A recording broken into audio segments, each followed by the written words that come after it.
আজকের চাঁদটাকে দেখতে যতীন্দ্রমোহন বাগচির সেই বিখ্যাত কবিতা কাজলা দিদি কবিতার বাঁশবাগানের মাথার উপর চাঁদের মতোই সুন্দর লাগছে।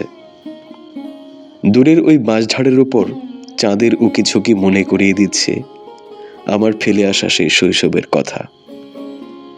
চাঁদের সাথে বাঁশঝাড়ের যেই সুন্দর আর মধুর রসায়নটা দেখছেন, এটা ছিল অনেক বছর আগে ভীষণ ভয়ানক। এখানে ছিল বড় একটা বাঁশঝাড়, ছোট একটা বট গাছ। দিনের বেলাতেও এখানে গেলে গা ছমছম করত।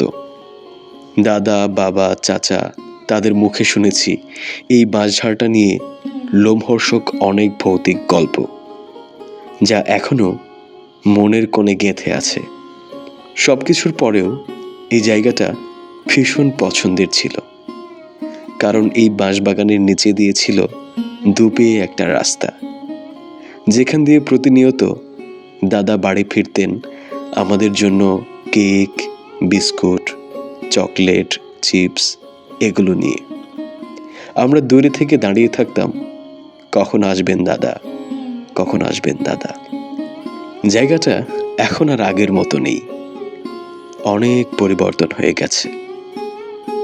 হারিয়ে গেছে আমাদের বটবৃক্ষ প্রিয় দাদা, চলে গেছেন না ফেরার দেশে। শুধু পড়ে আছে শৈশবের সেই মধুর স্মৃতিগুলো। এখন এই জায়গাগুলোতে খুব একটা যাওয়া হয় না, কিন্তু যখনই যাই তখনই বুকের ভেতরটা ধাক করে ওঠে। মনে হয় কি যেন একটা নেই, কি যেন একটা নেই।